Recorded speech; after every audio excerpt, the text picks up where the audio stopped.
She's a Mona Lisa. I am replacing all my luxury makeup with drugstore dupes. I took out a calculator and realized that I spent £222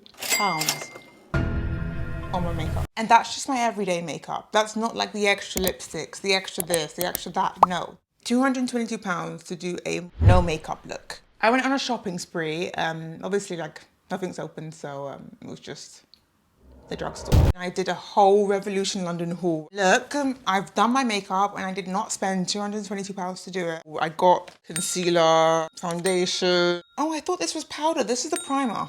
Brow gel, a brow pencil. I have the mascara. So this is my everyday model, no makeup look. I'm gonna show you how I did it.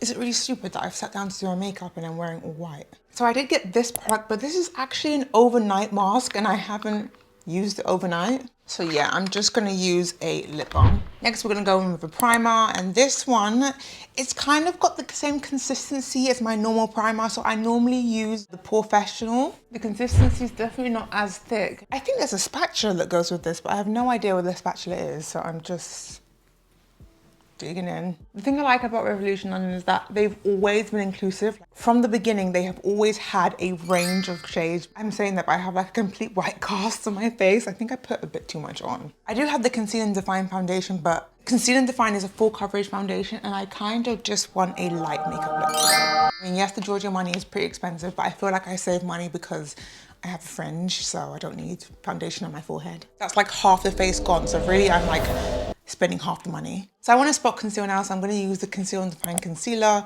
to just conceal where I need a little bit of color correction. I have a little mark there, I have a chickenpox scar there. Actually, this gives a lot of color coverage. I feel like I put a little bit too much concealer. Better too much coverage than too little coverage, I guess. Especially when like spot concealing, because I do want to actually, you know, cover this stuff up. That's so good that it's literally gotten rid of all the dark marks. You may be asking yourself, why'd you have so many colors, Jade? I mean, I asked myself that as well, but I want to help you guys. Obviously, I don't have every single color because, yeah, I'm trying to save money. That's C12, kind of jumped to C13.5, C13.7, C14. This is what I'm actually using to spot conceal on my face, and then we have 14.5. For my under eyes, I'm probably gonna do a mixture of the last two. So for my under eyes, I like to brighten, but I don't like to go like too overboard. Going with the mixture of both the colors, I put it on the back of my hand and just pressed it in the corner with my finger, all the way up to the nose here a bit, because I'm gonna contour just to kind of give it a brightening effect here, and then I'm gonna contour afterwards. I do put it on my eye corner and my eyelid a bit as well, because I do get kind of like darker skin color there, and I do want to brighten that up. Really, my goal with makeup is just to have a more even complexion. If you want to put on more concealer, I would definitely go in with a beauty blender, because that's gonna like blend in your makeup flawlessly. I actually really like the coverage. I think it's really good. I literally put the tiniest amount and it's done so much.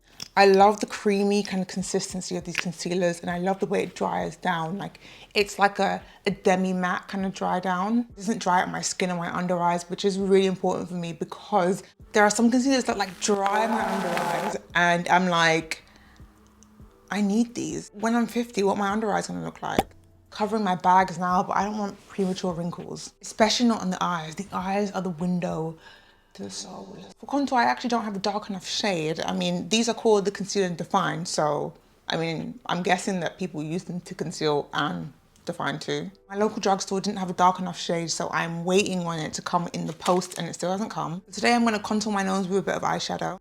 I'm gonna go up here. I'm using this little brush for precision. Now I'm going in and just blending that out with a blending brush. I'm gonna go in with a bit of concealer. I'm gonna use the kind of more orangey one. It's like the darkest color, but it's not really dark. The second to last dark one is more of a neutral color.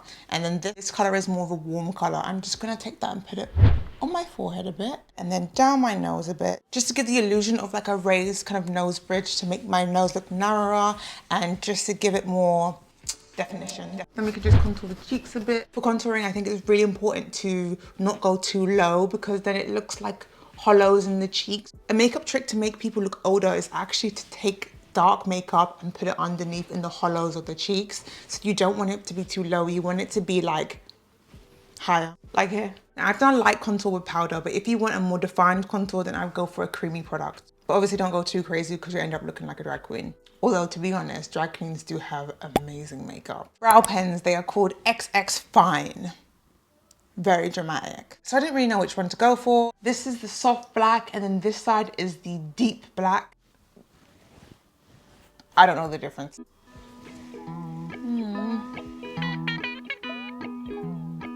Yeah, no. And I've actually forgotten which one is which. No. This one is more cool and this one is more warm. I'm gonna go for the warm one just because my hair is a bit more browny and this whole look is gonna be slightly warm. I'm gonna use this same concealer in the 14.5 to carve out my brows. Just give the brows a more defined look. You can't really see my brows because of my fringe, but I mean, if the wind blows, I won't have foundation on my forehead, so at least my brows will be gorgeous. I just love the way these concealers are so blendable. I feel like they melt into my skin without actually, you know, disappearing. And then with the brow pencil, I'm just drawing in where I have little, you know, sparse parts. And that just looks a bit more, you know, shaped. And then, yeah, voila. This brow gel I've been using so much since I got it. And yeah, it just holds the brows in place. But I will say you can also just use soap and it works a lot better than any product that I've ever had used on me. Now I'm just gonna give my brow lids a bit of color, so I'm just gonna go in with these two palettes that I have from Zoeva. This one is the Naturally Yours, so this has all the shimmers. This one is called Matte and obviously has all the mattes. Let's go in with a bit of this, a bit of that, and then some of this one. I'm just gonna go in the corner, like so. And maybe just blend that up a bit. Last but not least, my favorite part, mascara. Ever since I was in school, I've always been obsessed with lashes and I take it very seriously. I quite like the brush. It doesn't like stab me anywhere or anything. Ooh. Ooh. Seriously, like look at that. That's so pretty. Why did I end up spending £22 on mascara when this is gorgeous? This mascara is called the Lift and Define 5D. Ooh, 5D. I never knew 5D was even a thing, but I mean, my lashes look gorgeous, so maybe it is a thing. I feel really bad. This is a drugstore makeup video and I have a Charlotte Tilbury powder in my hands, but I mean, I'm gonna top this off with a bit of blush and then I'm gonna go in with a bit of highlight. It's not a drugstore or pharmacy makeup brand, but I'm gonna go in with the Becca. I do know that they've stopped actually making product and they're kind of like over now since the pandemic. So, I mean, maybe they'll go into sale. I'm gonna pat that out to make it a bit more subtle. I've just gone in with some lip gloss from Essence. Oh my God, I feel tingly. I wasn't expecting that. I've completely forgot the name of this, but it will be in the description box below. And also this lip liner from Kiko. It is the creamy kind of formula and it's in the color 321. Powder wise, I don't have a powder, but I do have a setting spray, so I'm gonna spray that. This is from a collab with Essence and Disney, and it's called their liquid powder formula. It has a cute little picture of Snow White on it.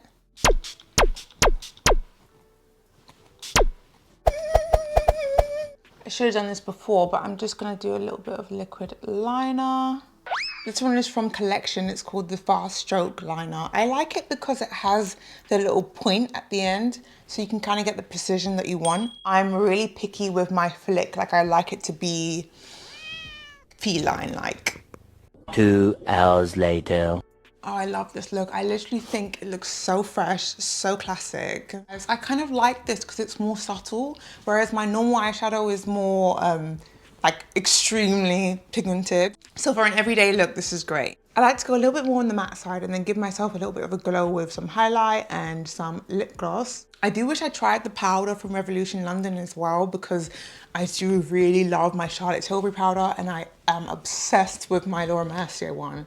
So if I found a drugstore dupe, that would be amazing. My favorite product from today is definitely the mascara and the concealer. Luckily I have friends, so whenever anyone comes to visit me, I'll just, you know, give them a concealer, which will probably be in like 2025 at this rate, to be honest. Anyway, thank you for watching. I hope you liked the makeup look. Please do subscribe and like the video if you enjoyed it.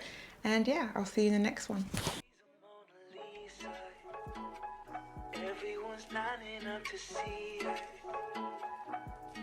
She's a Mona Lisa.